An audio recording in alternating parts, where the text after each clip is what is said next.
Iracing have just released Active Reset. Let's take a look at this new, really cool practice tool. So what you do first is you go into the Options section in Iracing. Then in Option, make sure that Custom Sector Best is selected on lap data under Split Time Delta, and Display Delta Bar is also ticked. Then go into the Control section of the option box and assign a button on your steering wheel to Active Reset Save Start Point and Active Reset Run. So load up a test session, and the first thing you will see is the Custom Sector Best box somewhere on your screen. And you'll notice that it currently contains no numbers at all. That's because you've not set the custom sector limits yet. So to set these is pretty simple. You basically start off by doing a lap around whichever track you want to practice.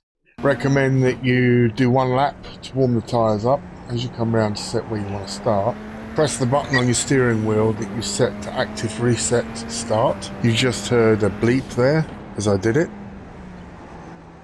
So then drive around the track to the point where you want to end the section that you want to practice and hit Active Reset Run. You'll hear a bleep in a second. I want to stop just up here. As soon as you hit the Run button, it sets you back to where you originally set the start point from, allowing you to drive around these corners to practice. So we'll just keep watching here as it goes. Again, around this left-hander here. This is a tricky one on Laguna Seca. Around here, you see we've gone off. Just hit the reset button there to start you off again. Around the turn here. Got it a bit better now. Now you can see the timer box in the top left-hand side is hitting a time.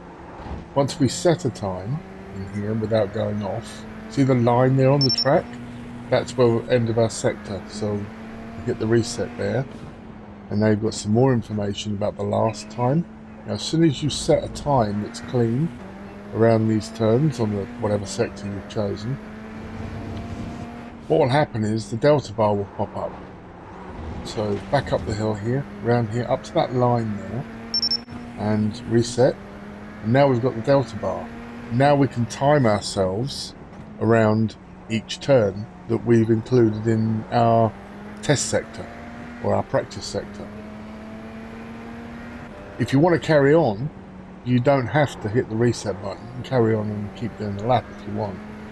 But at any time you want to reset, just reset like that and do it again. And just keep practicing these turns, whichever turns you've chosen on the track of your choice. What I would recommend that you do is not set the start point too close to a turn. Include a straight. Right there you see we've gone off, so we reset it and run it again and just keep practicing. But if you set your start point too close to a turn, when it resets you'll be going so fast to that point that you'll crash. You won't be able to gather it quickly enough to get it around the turns that you want to practice. So include a bit of a straight before you set the start point. As you can see, I set a start point quite a way back from. This is the turn I want to practice, this one here and the one up the hill. So that's basically it with this really brilliant addition by Iracing, which will enable us to practice tricky turns on, tricky tracks and get them right for the race.